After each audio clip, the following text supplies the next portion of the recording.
প্রচণ্ড দাবদাহে নাজেহাল দেশবাসী। তাপমাত্রার রেকর্ড ভাঙছে প্রতিদিন। গেল 4 দিনে দেশে গরমে অন্তত 25 জনের মৃত্যু হয়েছে। স্বাস্থ্য ঝুঁকি ছাড়াও জীববৈচিত্র্য ও কৃষিতে পড়েছে এর নেতিবাচক প্রভাব। জলবায়ু বিশেষজ্ঞরা বলছেন, বাংলাদেশে গ্রীষ্মকালের গরম রীতিমতো আপদ থেকে দুর্যোগে রূপ নিচ্ছে। ফলে আগামী কয়েক বছরে 3 থেকে 4 কোটি মানুষ বাস্তুহারা হওয়ার ঝুঁকিতে রয়েছে বলে আশঙ্কা করছেন সংশ্লিষ্টরা। শাহনওয়াজ খান সুমনের রিপোর্ট, বিস্তারিত জানাচ্ছেন তৌহিদুল ইসলাম তারেক। এই গরমে সবচেয়ে কষ্টে আছে শ্রমজীবী মানুষ। 2 সপ্তাহ ধরে দেশ জুড়ে অনুভূত হচ্ছে মরুর উষ্ণতা, তেতে ওঠা রোদ, গরম হাওয়ায় হাঁসফাঁস অবস্থা।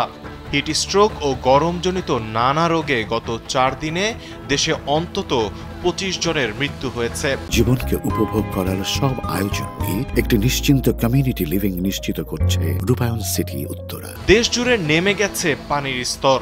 জলবায়ু বিশেষজ্ঞরা বলছেন, বাংলাদেশে গ্রীষ্মকালের গরম রীতিমতো আপদ থেকে ক্রমেই দুর্যোগে রূপ নিচ্ছে, যা বড় বিপদ ডেকে নিয়ে আসবে সামনের দিনগুলোতে। পরিসংখ্যান অনুযায়ী গ্রীষ্মকালে তীব্র গরমের কারণে গ্রামাঞ্চলের প্রায় 38% মানুষ আর ঢাকায় ঘরের বাইরে বের হওয়া 53 লাখ মানুষ রয়েছেন বড় ধরনের স্বাস্থ্য ঝুঁকিতে। বিশেষজ্ঞরা বলছেন, অতি উষ্ণ তাপের মধ্যে কেউ যদি টানা 6 ঘন্টা থাকেন, তাহলে তার কিডনি, ফুসফুস ও যকৃতের দীর্ঘমেয়াদী ক্ষতি হতে পারে। হিট স্ট্রোকে মৃত্যুর ঝুঁকি তো রয়েছেই। এছাড়া অসহনীয় গরম নেতিবাচক প্রভাব ফেলছে জীববৈচিত্র্য ও কৃষিতেও।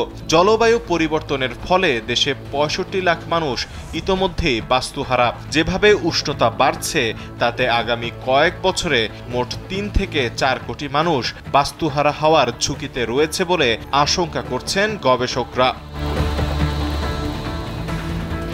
আবহাওয়াবিদ মোহাম্মদ আবুল কালাম মল্লিকের মতে, 1981 সাল থেকে 2023 এই 43 বছরে এমন কোনো বছর নেই যে বছর এপ্রিল মাসে তাপপ্রবাহ হয়নি। প্রতিবারই এপ্রিলে অন্তত 2 দিন মৃদু থেকে মাঝারি তাপপ্রবাহ ছিল।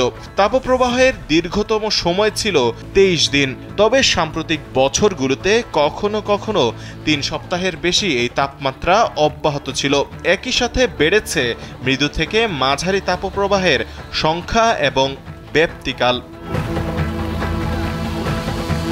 তিনি আরও জানান, তাপপ্রবাহ শুধু এখন মার্চ, এপ্রিল, মে মাসেই নয়, জুন, জুলাই, আগস্ট, সেপ্টেম্বরেও থাকছে। এই ধরনের চরম ভাবাপন্ন আবহাওয়ায় বর্ষাকালেও তাপপ্রবাহ থাকা স্বাভাবিক কোনো চরিত্র নয়। দেশে গত কয়েক বছর ধরে দাবদাহ বা তাপমাত্রা বৃদ্ধির ক্ষেত্রেও নতুন নতুন রেকর্ড হয়েই চলেছে। আবহাওয়া অধিদপ্তরের তথ্য অনুযায়ী 1972 সালের 18 মে রাজশাহীতে সর্বোচ্চ তাপমাত্রা উঠেছিল 45.1 ডিগ্রি সেলসিয়াস। দেশে আবহাওয়ার রেকর্ড রাখা শুরুর পর এটাই সর্বোচ্চ। এবার সর্বোচ্চ তাপমাত্রা উঠেছে 20 এপ্রিল যশোরে 42.6 ডিগ্রি সেলসিয়াস। দেশে আবহাওয়ার রেকর্ড রাখা শুরুর পর এবছর দেশের বেশিরভাগ জায়গায় 40 ডিগ্রি বা তার বেশি তাপমাত্রা দেখা যাচ্ছে। বাংলাদেশের 1961 থেকে 2020 সাল পর্যন্ত 60 বছরের আবহাওয়া এবং তাপমাত্রার ধরন ব্যাখ্যা করে গবেষকরা বলছেন, বাংলাদেশে গ্রীষ্মকাল আরও উত্তপ্ত হয়ে উঠেছে।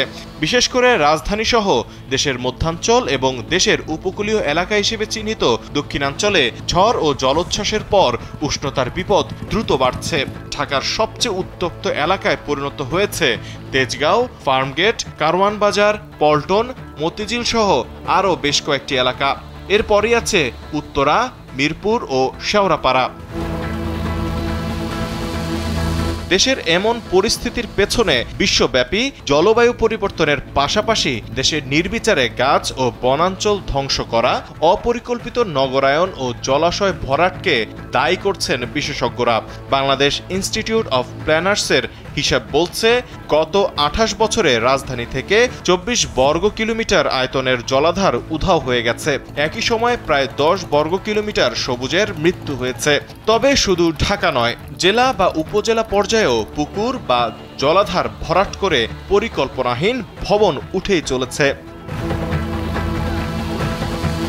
তীব্র দাবদাহের এমন পরিস্থিতিতে মানুষের কর্মক্ষমতা কমে যাচ্ছে, কৃষিতেও পড়ছে নেতিবাচক প্রভাব। গবেষকরা বলছেন তাপমাত্রা ৩৫ ডিগ্রির উপরে গেলে যে ধানে পরাগায়ন পর্যায়ে ফুল এসেছে সে ধানটি ক্ষতিগ্রস্ত হয়ে চিটা হয়ে যাবে। নগরগুলোর প্রতিটি ভবন পরিকল্পিত না হলে এবং এলাকাগুলোতে সবুজের ভারসাম্য আনা না হলে তাপমাত্রা নিয়ন্ত্রণ কঠিন হবে বলে মনে করছেন সংশ্লিষ্টরা। তৌহিদুল ইসলাম তারেক, কালবেলা।